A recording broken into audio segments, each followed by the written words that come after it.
마가복음 11장 23절로 24절의 말씀 함께 보도록 하겠습니다. 여러분들 주보나 성경을 보시고 함께 한 목소리로 읽겠습니다. 시작. 내가 진실로 너희에게 이르노니 누구든지 이 산더러 들리어 바다에 던져지라 하며 그 말하는 것이 이루어질 줄 믿고 마음에 의심하지 아니하면 그대로 되리라. 그러므로 내가 너희에게 말하노니 무엇이든지 기도하고 구하는 것은 받은 줄로 믿으라. 그리하면 너희에게 그대로 되리라. 아멘. 지난주에는 저희가 찬양 집회가 있었고 그 전주에는 저희가 마가복음 11장 앞부분을 같이 좀 봤고요. 예루살렘에 입성하시는 예수님의 모습을 같이 좀 살펴봤습니다.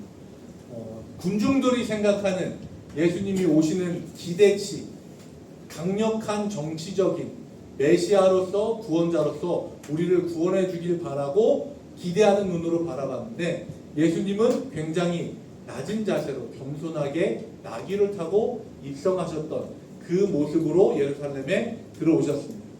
같은 자리에 있지만 서로 생각하는, 서로 다른 미래를 생각했던 이스라엘 백성과 예수님에 대해서 같이 말씀으로 나누어 보았습니다. 오늘은 참된 성전, 참된 열매라는 제목으로 마가복음 11장 나머지 부분, 중후반부를 다 함께 좀 살펴보도록 하겠습니다.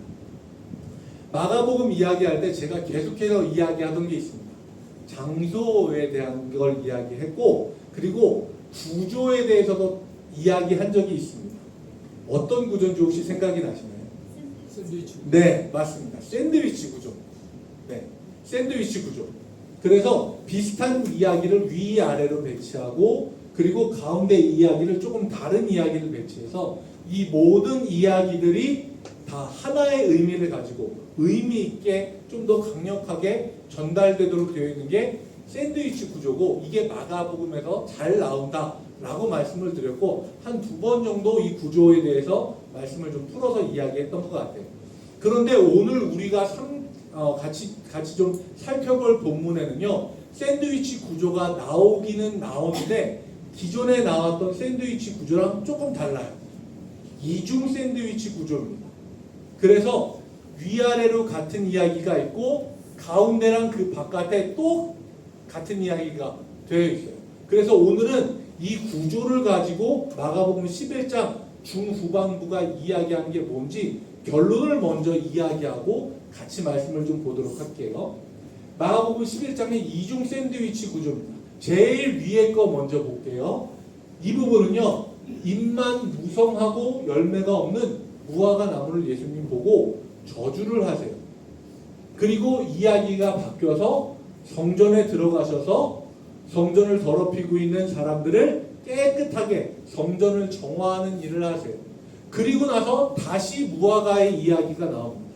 그 무화과 이야기가 나왔을 때는 저주받았던 무화과가 뿌리부터 아예 말라서 완전히 죽어버린 것을 보고 이제 베드로가 예수님에게 이야기하는 장면이 나오고 그리고 그 다음에 또 어떤 이야기가 나오냐? 예수님이 정화하신 성전에 종교 지도자들이 와서 예수님에게 따져 묻습니다. 당신이 왜 이런 일을 합니까? 어떤 권위로 이런 일을 합니까? 라고 이야기하는 이런 구조를 가지고 있어요. 그래서 이게 A, B, A-1, 그 다음에 B-1 이렇게 해서 이중 샌드위치 구조를 가지고 있습니다. 그런데 이 구조를 굳이 써서 이야기하는 목적이 있을 거 아니에요. 자기가 글을 잘 쓴다고 나 이런 걸로 글 쓸 줄 알아 해서 자랑하기 위해서 쓴 게 아니라 이 구조로 이야기하고 싶은 게 있는데 뭐냐 하면은요 무화과 나무가 바로 그 당시에 성전과 성전이라고 하는 종교의 시스템을 이야기하는 겁니다.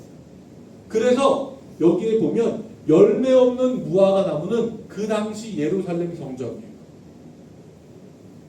제사는 많이 드리고 사람들이 거기서 몇 번씩 명절 때는 수만 번의 제사를 드리는데 그 가운데 생명의 열매는 하나도 없어요.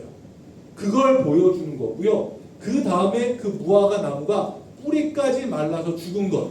그건 뭐냐 하면 성전과 종교 지도자들이 다 망하게 될 것이다 라고 하는 이야기를 하려고 이 구조를 써서 이야기를 하는 겁니다.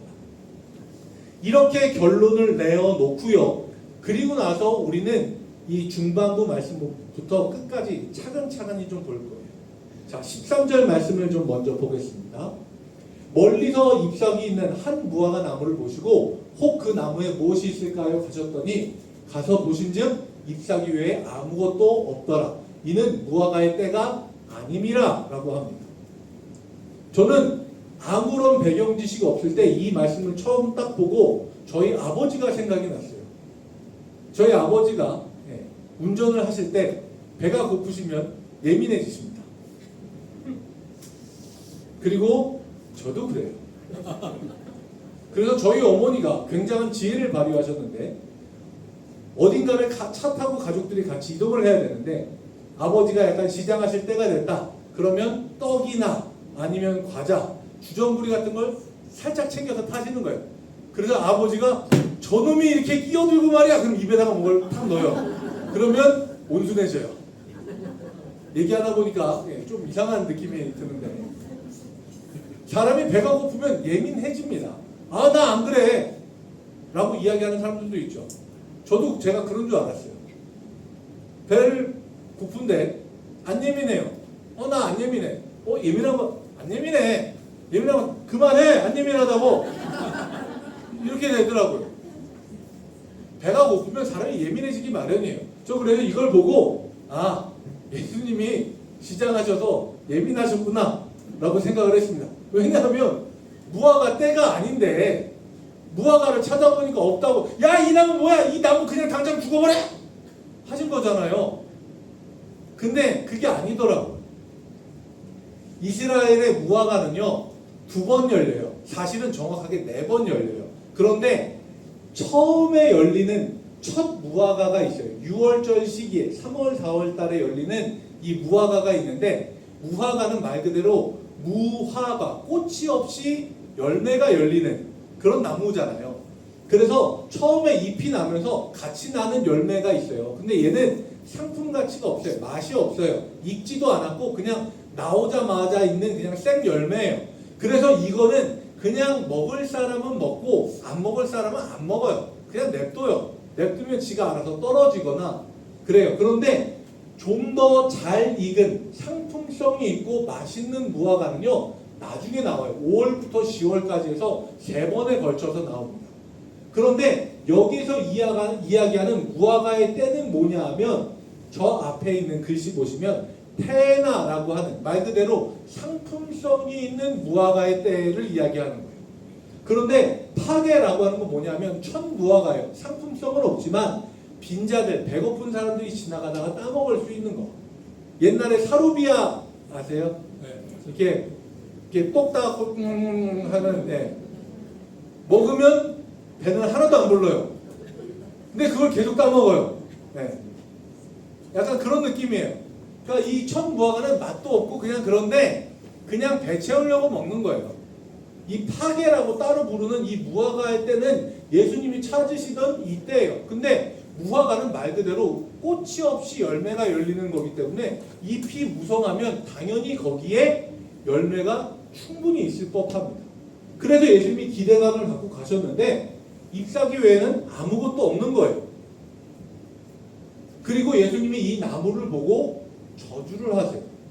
다시는 어떤 사람도 이 나무에서 열매를 따지 못할 거다 라고 이야기를 합니다. 예수님이 이렇게 이야기하고 행동하신 거는요 다른 말로 행동예언이라고 불러요. 행동예언. 이 행동예언은요 구약의 선지자들도 많이 했었거든요. 그래서 예레미야의 행동예언이 있어요. 잘 아시는 토기장이가 토기를 빚다가 마음에 들지 않는 모습이 나오니까 확 깨트려 버리고 다시 새로운 토기를 빚는 거. 그걸 보고 예레미야가 토기를 가져다가 이스라엘 백성 앞에 확 깨트려요. 그러면서 사람들에게 충격적으로 이야기하는 거예요. 토기장이도 자기 손에 있는 토기가 마음에 안 들면 이렇게 던져서 깨트리는데 너희도 마찬가지다. 하나님 마음에 안 들면 하나님이 너희 이렇게 던져서 깨트릴 거다라고 이야기합니다. 그리고 에스겔의 행동 예언도 있어요. 에스겔은요 오른편으로 누워서 390일, 왼편으로 누워서 40일을 지냈고요. 그리고 인분으로 이 보리떡을 구워 먹으라는 하나님의 명령을 받았다가 하나님 도저히 사람 똥으로 못 먹겠어요. 그래서 그럼 소똥으로 바꿔주마. 그래가지고 소똥으로 보리떡으로 바꿔서 구워 먹은 사람들 앞에서 보라고 그렇게 구워 먹었거든요. 그 행동을 보면서 사람들이 저거 미친 사람 아니야? 그냥 불에다가 구워 먹으면 되지 왜 소똥을 가지고 저거를 해? 근데 이게 행동 예언이에요. 앞으로 너희가 하나님이 이야기하신 대로 따르지 않으면 불을 뗄 연료가 없어서 소의 똥으로도 보리떡도 간신히 구워 먹게 될 거라는 굉장히 강력한 행동 예언이에요. 그런데 예수님이 하신 이 행동 예언도 무화과 나무가 어디라 그랬어요? 성전이라 그랬잖아요. 성전이 겉으로 화려하고 아무런 열매가 없으면 아무도 그 열매를 따지 못하는 망해버리고 말 거다라고 하는 강력한 행동 예언인 거예요. 그런데 이런 강력한 행동 예언들에는요 목적이 있습니다. 행동 예언은 다른 예언들보다 훨씬 더 강력해요. 왜냐하면 사람들 앞에서 강하게 보이거든요. 행동이라는 게. 제가 예전에 청소년 집회를 좀 많이 나갈 때가 있었어요. 안 그래 보이는데 잘 나갈 때가 있었어요. 근데 그때 이제 제가 아이들한테 좀 오래된 건데 그런 거를 해요. 그때 5만 원짜리가 없어서 10만 원짜리 자기 약속표를 가지고 얘들한테 이야기. 야 이거 갖고 싶은 사람 저요. 돈에 눈이 멀어가지고 애들이 저요.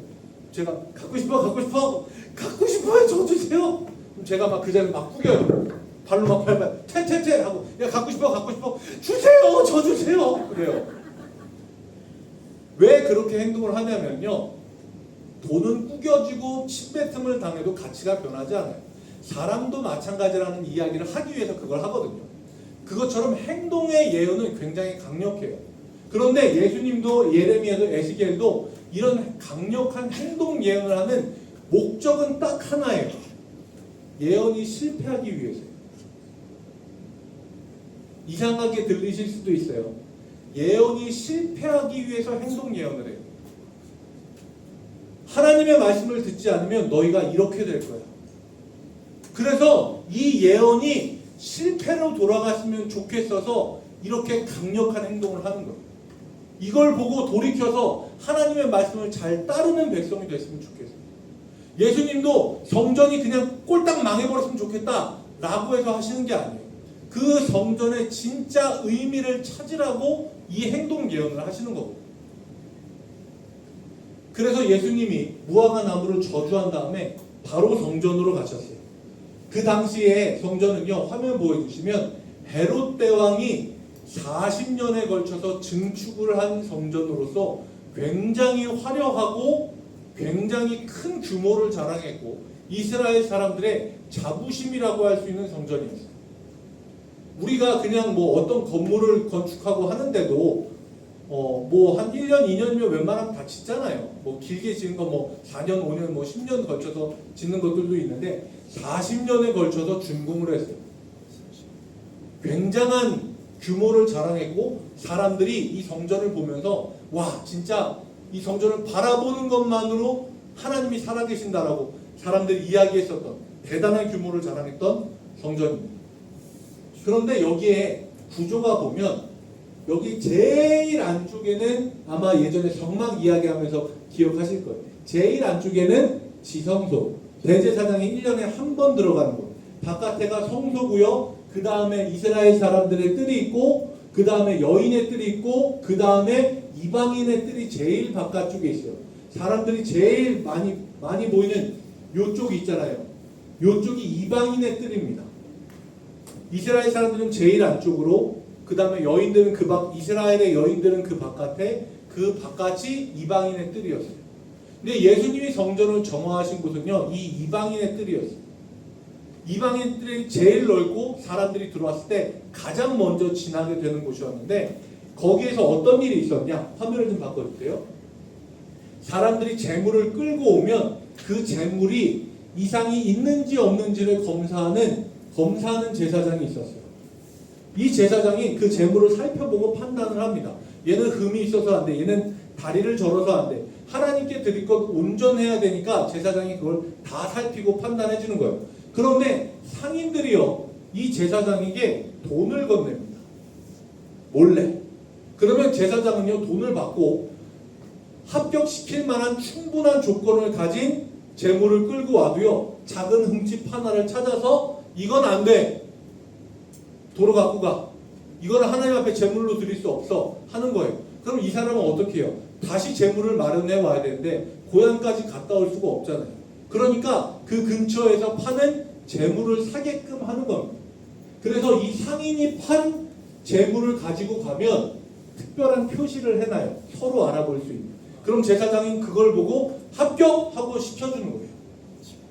이런 일들이 있었을 뿐만 아니라 그 당시에 성전에 들어갈 때 성전세를 내고 들어가는데요. 이 성전세는요, 무조건 이스라엘의 돈인 셰켈로 받았습니다.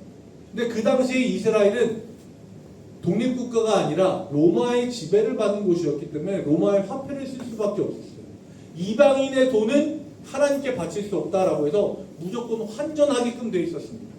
그런데 이 사람들이 환율을 지금 환율처럼 굉장히 높은 이익을 붙여서 굉장히 큰 돈을 가지고 와도 적은 돈으로 바꿔주는 거예요. 환율이 이런데 어떻게 하면서 바꿔주는 거예요. 그리고 나머지 이익은 자기네가 챙기는 거죠. 이 일들이 벌어졌던 게 이방인들의 뜰이었어요. 이방인들도 하나님 앞에 나와서 예배하고 기도할 수 있는 자리를 장사꾼들이 다 빼앗아 버린 겁니다. 그리고 그걸 허락해 준 게 제사장들이었고, 그래서 그들을 보고 예수님이 예레미야에 나온 말씀으로 강력하게 경고하십니다. 예레미야의 말씀입니다. 내 집은, 네 맞아요, 내 집은 만민이 기도하는 집이라, 이게 예레미야에 나오는 말씀이고요. 하지만 너희는 강도의 소굴을 만들었도다 라고 이야기합니다. 여기에서 강도의 소굴이라고 하는 것은요, 스펠라이온 레스톤이라고 되어 있는 단어입니다. 스펠라이온 레스톤이라고 하는 단어인데, 이건 뭐냐면 강도들의 은신처, 강도들의 동굴이에요. 그래서 저는 이 뜻을 보고 가만히 생각을 해보니까, 강도들은요, 자기네가 숨어있는 곳에서는 강도질을 하지 않아요.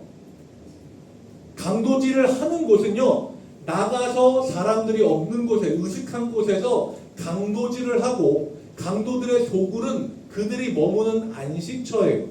그들이 안심하고 머물 수 있는 자기네들의 집 같은 곳이에요. 그런데 예수님은요, 이 예배하는 장소를 강도들끼리 모여서 자기네들끼리 돈 계산을 하고 안심하는 장소로 너희가 만들었다라고 이야기하는 거예요. 그 자리에서 하는 일들이 강도들이 돈 뺏는 일이 아니고, 돈 뺏은 걸 가지고 자기네들끼리 편안하게 즐기고 쉬는 곳이 하나님의 전이 되어버렸다라고 이야기하는 겁니다. 이 이야기를 통해서 예수님 두 가지를 꼬집으세요. 하나는 제사장들, 이방인의 뜰을 그들에게 내어준 사람들, 제사장들을 꾸짖을 뿐만 아니라 그들과 함께해서 멀리서 예배하러 온 이방인들을 상대로 고리로 혹은 사기로 그 사람들에게서 이익을 취해서 장사를 하고 있는 그 장사꾼들까지도 다 예수님은 지적하고 이야기하시는 거예요. 사람들을 속여서 이익을 취한 그 사람들은 명절 때 어떻게 할까요? 제사를 드릴 때 어떻게 할까요? 그들도 다른 사람들과 똑같이 재물을 가지고 옵니다. 그리고 그들이 재물을 가지고 오면 제사장은 그 재물을 잡고 제사를 드림으로써 그 사람들의 죄가 없다고 인정을 해줘요. 하나님의 속죄의 은혜를 가지고 장사를 하는 거예요. 그래서 성전이 강도들의 머무는 안식처가 되어버리고 말았다라고 이야기하는 겁니다. 다음날 아침이 밝았습니다. 예수님은 예루살렘으로 들어오셨던 길에 저주하셨던 그 나무를 베드로가 보고 이야기합니다. 주님이 저주하셨던 나무가 뿌리부터 말라서 다 말라버렸습니다. 예수님은요, 그걸 보고 무엇을 이야기하셨느냐? 말 그대로 성전이 그렇게 망하고 없어질 거라고 얘기하시는 거예요.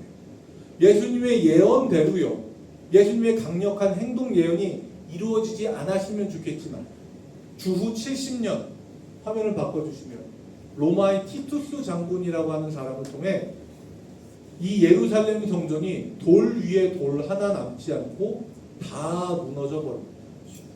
뿌리채 말라 버렸어요. 예수님은요, 이 상황을 이야기하셨어요. 근데 이 상황이요, 그 당시에 있었던 성전을 중심으로 신앙생활을 했었던 사람들에게는 엄청나게 큰 일이었어요. 성전이 무너지면 앞으로 우리는 어떻게 신앙생활을 하나? 그 두려움과 혼란의 상황을 마주할 사람들을 위해서 예수님이 하신 말씀이 22절 말씀입니다. 예수께서 그들에게 대답하여 이르시되 하나님을 믿으라 라고 이야기합니다. ekte pistin teu. 이거는 뭐냐면요, 가져라, 믿음을, 하나님의, 이런 뜻이에요. 하나님의 믿음을 가져라. 하나님을 믿으라고 우리는 번역을 했지만 원문의 뜻은요, 하나님의 믿음을 가져라. 저는 이 말이 훨씬 더 크게 다가오더라고요. 왜냐하면요, 우리는 믿음을 내 안에서부터 찾아서 하나님께 드리는 거라고 생각을 해요. 내가 하나님을 믿습니다. 어려운 상황 속에서도 내가 흔들리지 않고 하나님을 믿어요 라고 믿음이 내 안에서부터 시작되는 것처럼 이야기합니다. 그런데 예수님은 이야기하시는 거예요. 뭘 얘기하세요? 하나님의 믿음을 가져라라는 거예요. 하나님의 믿음을 가지라는 건 뭐냐면, 하나님은 태초부터 지금까지 약속한 그 어떤 것도 지키지 않으신 것이 없고, 하나님이 하시고자 하면 무엇이든지 하실 수 있고, 하나님이 저주하시면 반드시 망하고, 하나님이 복 주시고자 하면 반드시 축복받는, 단 한 번도 틀린 적도 없고 변한 적도 없는 그 하나님의 믿음을 너희가 가져야 된다는 거예요. 아멘.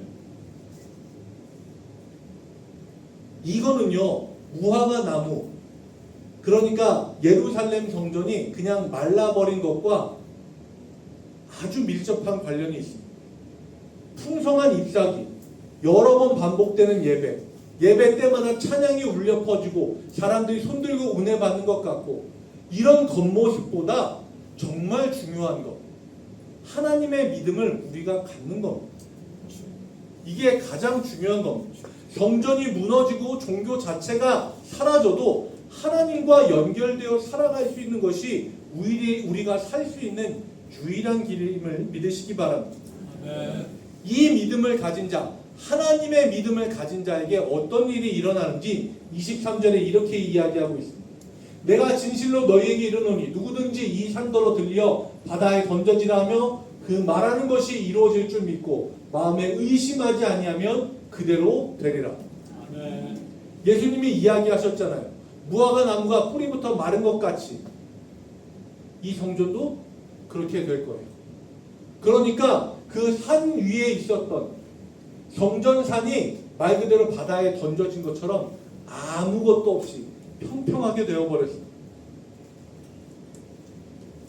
옛 성전의 시대는 그렇게 갔어요. 그리고 예수님의 몸으로 지어진 새로운 성전의 시대를 우리는 살아가고 있습니다. 예수님의 몸으로 지어진 새로운 성전 시대를 살아가고 있는 우리가 맺어야만 하는 열매가 있어요. 이 마지막 두 가지를 말씀드리고 말씀을 마치겠습니다. 첫 번째 열매는요, 의심하지 않는 진실된 기도입니다. 24절 말씀이요, 무엇이든지 기도하고 구하는 것은 받은 줄로 믿으라. 아멘이십니까?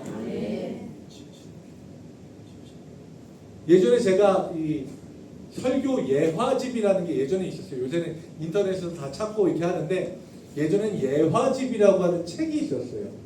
설교할 때 이제 예화를 들 수 있는 책이 있어서 거기를 이렇게 막 봤었던 기억이 나는데, 거기에 그런 이야기가 있습니다. 영안이 열리신 어떤 집사님의 이야기가, 사람들이 성전에 나와서 기도를 한대요. 하나님, 저의 걱정과 염려는 이런 겁니다 하고 자기가 갖고 있는 걱정 보따리를 풀어도 하나님 앞에 하나 둘씩 다 꺼내놓는데요. 가정의 문제, 자녀의 문제, 재정의 문제, 뭐 직장의 문제, 관계의 문제, 여러 가지 문제들을 다 막 꺼내놓는데요. 하나님 앞에 다 꺼내놓고, 아유, 하나님 앞에 털어놓으니까 개운하고 좋네요. 예수님의 이름으로 기도합니다. 아멘 하고 싹 휘저어서 도로 메고 가더래요. 웃자고 하는 얘기이긴 하지만 우리가 하나님 앞에 드리는 기도가 그런 기도가 너무 많을 때가 있지 않나라는 생각도 가져봅니다. 무엇이든지 기도하고 구하는 것은 받은 줄로 믿으라는 거예요. 내려놨으면 돌아서서 가야죠. 왜 그걸 주섬주섬 도로 싸갖고 가요? 그거 갖고 가서 좋을 게 뭐가 있다? 하나님 앞에 구하는 것은 받은 줄로 믿으시는 그런 열매를 맺는 여러분들이 되시길 바랍니다. 네. 두 번째 열매입니다. 바로 형제를 향한 용서입니다. 마가복음 11장 25절 말씀인데요. 기도할 때에 아무에게나 혐의가 있거든 용서하라. 그리하여 하늘에 계신 너희 아버지께서도 너희 허물을 사하여 주시리라 라고 이야기합니다. 사실 이 부분은 쉽게 이해가 되지는 않아요. 아니 우리가 예수님이 새로운 성전이 되신다는 걸 믿는 믿음으로 갖고 있고 그리고 기도하면 무엇이든지 받은 줄을 믿으라는 것도 알겠어요. 그런데 갑자기 왜 형제를 용서하라고 합니까? 저 인간이 때려 죽여도 시원찮을 저 인간이 갈아 마셔도 온갖 그런 것들. 근데요 예수님이 성전을 정화하신 사건을 잘 생각을 해보면요 이스라엘 사람들의 마음속에 형제를 향한 마음이 없었어요. 1년에 한 번 자기와 자기 가족들이 가지고 있는 죄를 가지고 하나님 앞에 나와서 용서를 구하고 하나님 앞에 용서의 기쁨을 누리면서 집으로 가고 싶은 그 간절한 마음을 가지고 오는 그 형제들을요 이 사람들은 돈벌이 수단으로 생각을 했습니다. 그 사람들을 자기의 그냥 이용하는 목적으로 생각을 했습니다. 돈을 바꾸는 사람들 그리고 재물로 쓸 수 있는 양, 소, 비둘기 이런 것들을 준비하는 사람들이요 처음에는 굉장히 좋은 의도였습니다. 멀리서부터 재물을 가지고 오는 사람들이 먼 길을 오다가 어려운 일을 당해서 재물이 상하거나 혹은 하나님 앞에 재물로 바쳐지지 못하게 됐을 때를 대비해서 그 사람들은 좋은 의도를 가지고 처음에 그것들을 준비했어요. 멀리서 오는 우리 형제들이 하나님 앞에 1년에 한 번 와서 드리는 이 예배를 정말 마음에 걱정 없이 드리면 좋겠다. 그 마음으로 준비했었는데 어느 순간 바뀌어져 버려요. 이 사람을 내가 한 번만 등쳐먹고 두 번만 등쳐먹고 그래도 돼. 왜? 이 사람들은 어차피 1년 후에 다시 어쩔 수 없이 올 사람들이에요. 형제를 향한 마음이 없었기 때문에 그들을 향해서 나쁜 일들을 했었던 거고 형제들과 어떤 혐의나 마음속에 껄끄러움이 있다면 그 모든 것들을 떨쳐내고 화평의 열매를 맺는 것이 예수님이 새로운 성전 대신 그 예수님을 믿고 의지하는 사람들이 맺어야만 하는 열매인 것입니다. 무성한 잎사귀 자랑할 것 하나도 없습니다. 하나님의 믿음을 갖는 여러분들이 되시길 바랍니다. 마지막 그림을 하나 보여주시면 좋을 것 같습니다. 잎사귀만 굉장히 무성하고 열매가 하나도 없는 무화과가 있고요. 그 앞에 거룩하게 예배를 드리는 제사장의 모습이 있습니다. 그런데요 옆에는요 잎사귀도 많고 열매도 많고 차림새는 볼품 없지만 하나님과 진심으로 마음으로 만나는 그런 한 사람이 있습니다. 저는요 우리 장자일교회 성도님들이 예배를 드리면서 겉으로 보여지는 신앙의 오래됨과 혹은 어떠한 신앙을 어떻게 가지고 있고 내가 찬양을 어떻게 하고 얼만큼 봉사하고 이런 것들을 자랑하는 게 아니라 내가 하나님과 내가 정말 하나님의 믿음을 가졌다. 이것 하나를 자랑하실 수 있는 여러분들이 되시면 좋겠습니다. 아멘. 하나님의 마음을 아는 사람, 주님이 무화과 열매를 찾으실 때 주님 제 앞에 열매가 있습니다. 이걸 주님께서 취하십시오라고 내어드릴 수 있는 사람. 저는 그런 우리 장자 1교회 여러분들이 되시기를 주님의 이름으로 축복합니다. 이 한 주간 살아가는 동안 여러분과 저의 삶의 자리가 주님이 상을 엎으시는 그런 자리가 아니라 참된 기도와 용서의 향기로운 열매로 주님이 살아계신 성전이 되기를 간절히 축원합니다. 아멘. 함께 찬양하겠습니다.